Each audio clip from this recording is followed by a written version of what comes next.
رازیه سادات منګل څوک ده او څه یې کړي؟ ګرانو لیدونکو السلام علیکم. د مطلب له شریکېدو وړاندې چینل حتما سبسکرایب کړئ. رازیه سادات منګل د نیک محمد منګل لور په 1983 میلادي کال کې په سید کرم ولسوالۍ کې زیږېدلې. هغې په یوه سیاسي کورنۍ کې سترګې نړۍ ته غړولې او د کورنۍ ډېرو غړو په دولت کې په لوړو پوسټونو دندې ترسره کړې. د هغې پلار او نیکه په کورنیو چارو وزارت کې دندې ترسره کولې. دغه راز د رازیه سادات منګل خسر تاج محمد وردګ د پکتیا والی او د کورنیو چارو وزارت وزیر پاتې شوی. رازیه سادات د سیاست ترڅنګ د مطالعې او سپورت سره ډېره علاقه لري. هغه په پښتو، دري او انګلیسي ژبو خبرې کولی شي. ښاغلي سادات په 1989 میلادي کال کې د پاکستان په پایتخت کې د ایمز عالي لیسې څخه فارغه شوې.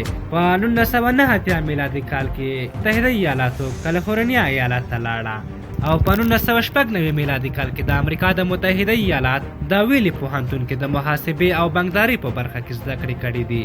په 1996 کې د امریکا بانک دنده واخیسته او تر 2000 میلادي کال پورې دغه دنده ترسره کړه. کله چې منګل په متحده ایالاتو کې ژوند کاوه، هلته یې تصمیم ونیو چې د ښځو د حقوقو لپاره به کار کوي.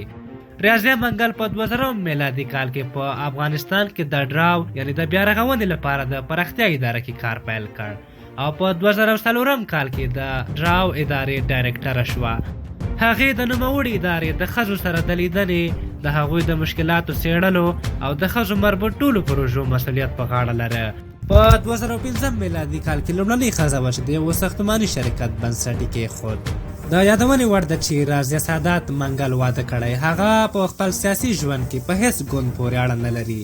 رازیه منګل په ولسي جرګه کې د پکتیا استازې ده او دا چې دا دنده یې څنګه ترسره کړې قضاوت تاسو ته پرېږدو. خو په تیر کې د پکتیا ولایتي شورا رازیه سادات منګل ته له دې امله د پکتیا د غورې استازې نومولې او تقدیر کړې وه چې د دوی په وینا هغې د پکتیا ولایت لپاره پراختیایي پروژې راوړې.